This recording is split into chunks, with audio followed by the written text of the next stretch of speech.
everyone. Today we are now discussing the fourth type of variation, which is the combined variation.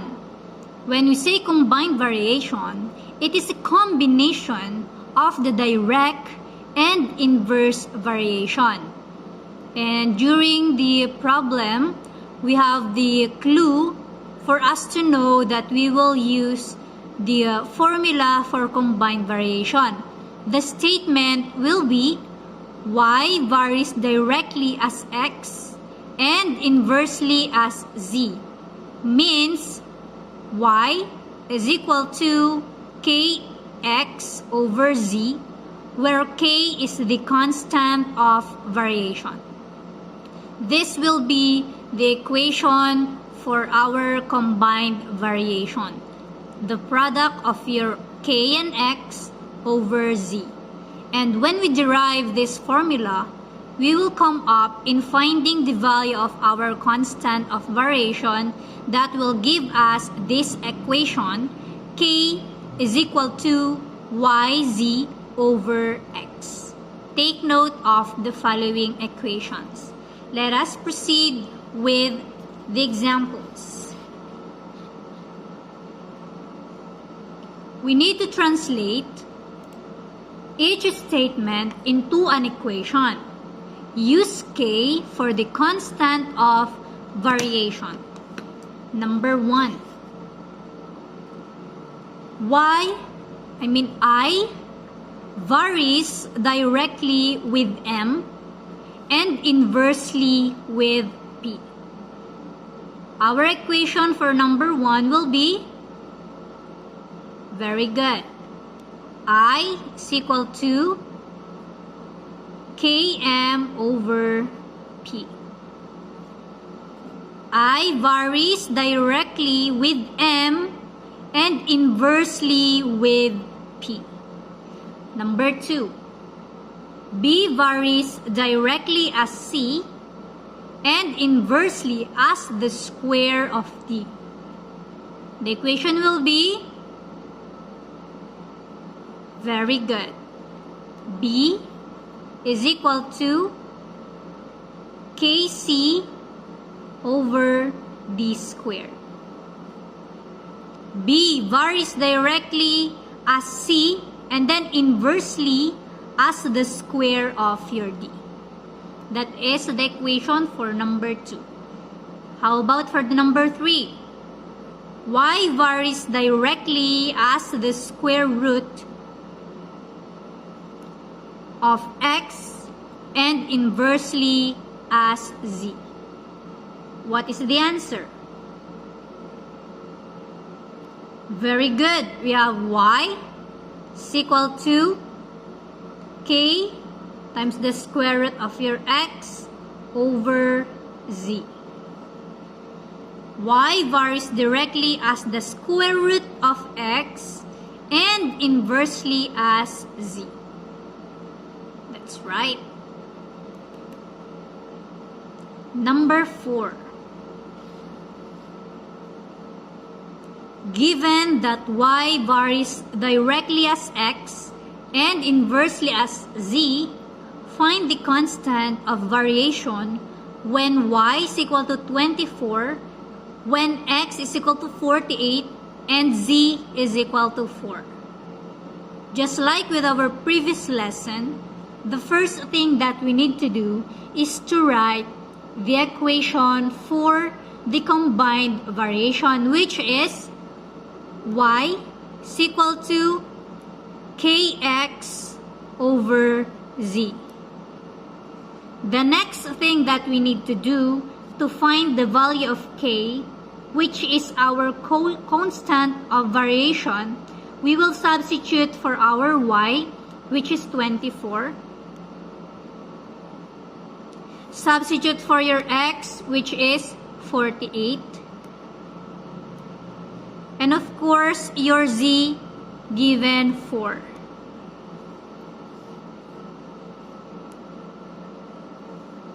Let's perform the calculation. 24 is equal to k, or 48k over 4. Let us simplify. 24 is equal to 48 divided by 4 is 12. Then copy your constant of variation k. So that k will only remain on the right side of the equation, we will divide both sides by 12. Therefore, simplify 24 divided by 12, that is 2. Our k is 2. Next example, number 5.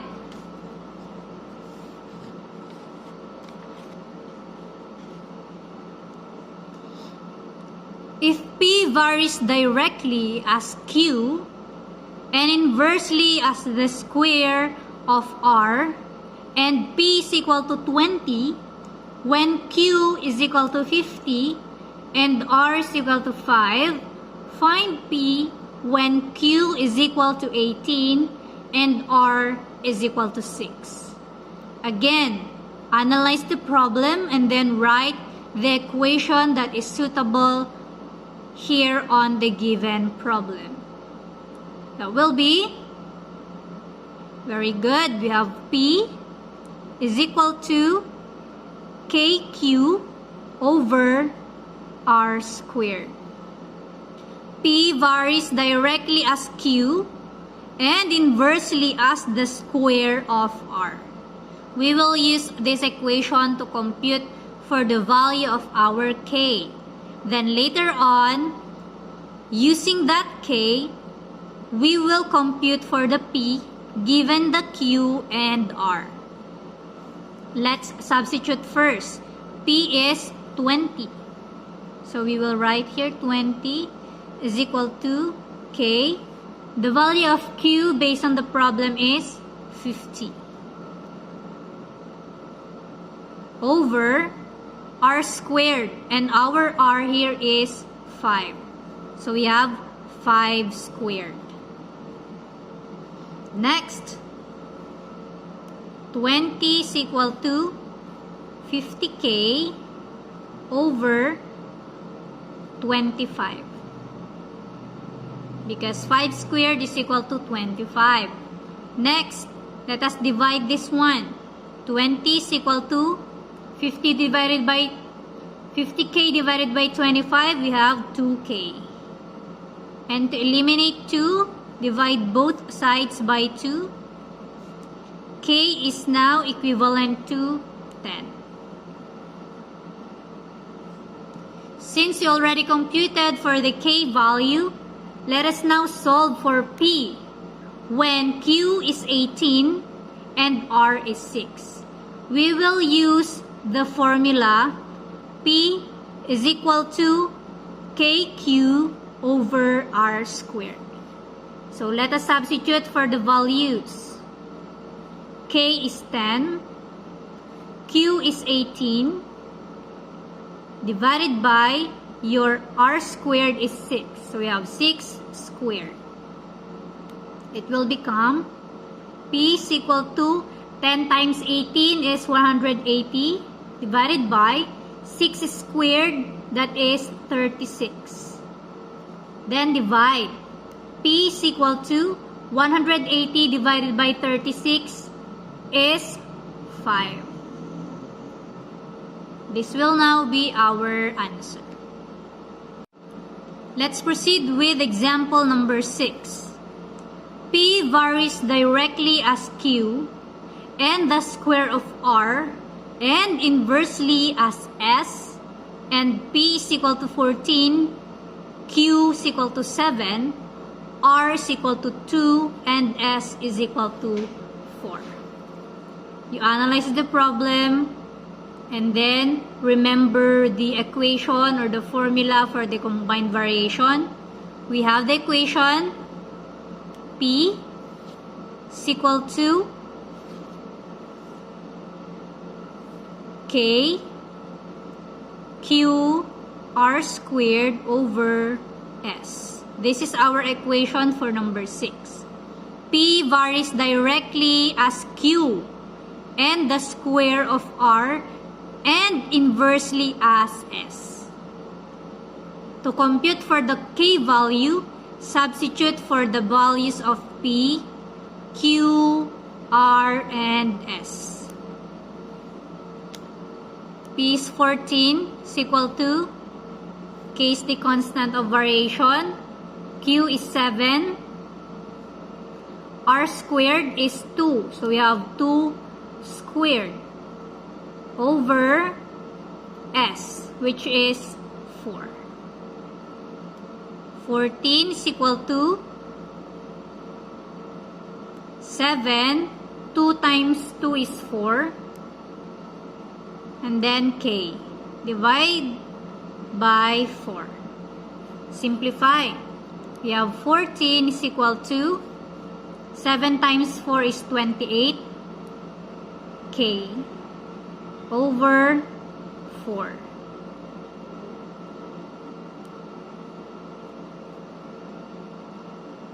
To compute for the value of K, cross multiply. We have 14 times 4 is equal to 28K. Then, multiply 14 times 4 is 56. Is equal to 28K. Then, to get the value of K, we will divide both sides by 28. So, 56 over 28 is equal to 28K over 28. Cancelled. 56 divided by 28 is 2. The value of our constant of variation is 2. Okay, number 7. If x varies directly as the square of y and inversely as z, and x is equal to 12 when y is equal to 3 and z is equal to 6. We need to compute for the k, or the constant of variation. For number 7, our equation based from the problem is, very good, we have x is equal to ky squared over z. X varies directly as the square of y and inversely as z. Next, substitute for your x, y, and z to compute for the value of k. X is 12 is equal to k, y is 3. Do not forget your square here based on our equation. All over, your z is 6. 12 is equal to k times 3 squared over 6. Next, cross multiply. 12 times 6 is equal to 3 times 3 is 9k. Simplify. 12 times 6, that is 72. Is equal to 9k. And for us to eliminate 9, so that k will only stay on our right side of the equation, we will divide both sides by 9. So the k value is equal to 8. This is now the answer for number 7. Next, let's proceed with problem number 8.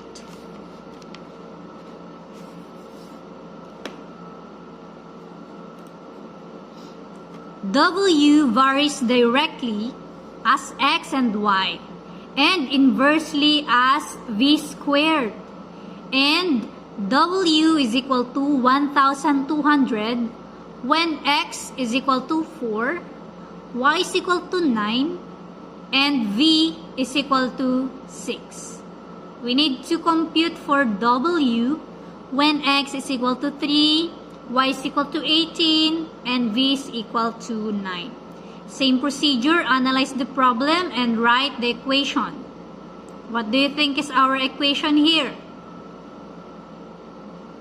Very good. We have W is equal to kxy over v squared.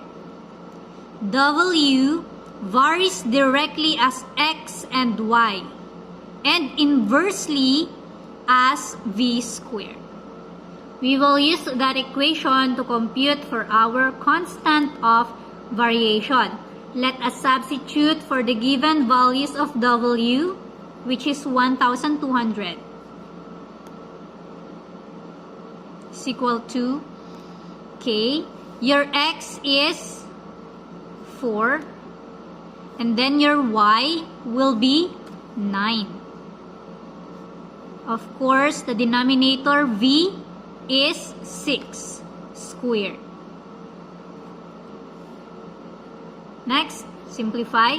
1,200 is equal to 4 times 9, that is 36K. Over 6 times 6 is 36. So this will be cancelled out. Our K value will be 1,200. Alright. Next, after solving for the value of our K, which is 1,200, let us use the value of this one to compute for our W when X is 3, Y is 18, and V is 9. Still, we will use this equation. W is equal to KXY over V squared. So substitute. K is 1,200 times X is 3, Y is 18, divided by your V is 9. So you have 9 squared. Let's multiply. 1,200 times 3 is 3,600 times 18, that is 64,800. Over 9 times 9 is 81. Then divide. 64,800 divided by 81 is 800. W is equivalent to 800. Those are the answers for number 8. Let's proceed with our last but not the least example. Number 9.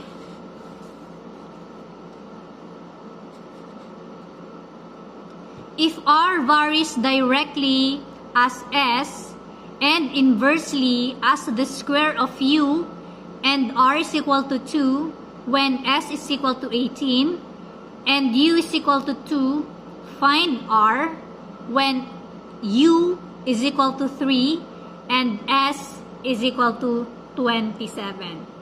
Again, we need to analyze the problem and write the equation. The equation will be, very good, we have R is equal to KS over U squared. So based from the statement, if R varies directly as S and inversely as the square of U. Next, we will substitute for the value of R, which is 2, S, which is 18, and then U, which is 2 here in our equation. 2 is equal to 18K, or K18, no problem, over your U is 2. So simplify. 2 is equal to 18K over 2 squared is 4. Cross multiply, have 2 times 4 is equal to 18K. Compute 2 times 4 is 8 is equal to 18K. And for us to eliminate 18, we need to divide both sides by 18. Cancelled. K will remain on the right side, and the value of our K will be 4 over 9.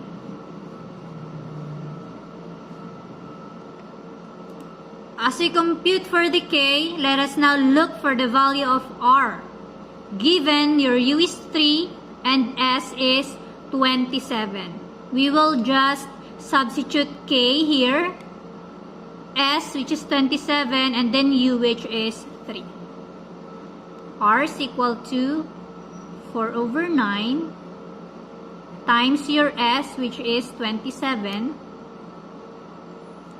divided by your u squared is 3 squared. R is equal to 4/9 times 27, that is 12, divided by 3 squared is 9. Simplify, the R value will be 4/3. That is now our final example. That's all for today, class. I hope you learned something. Thank you and God bless.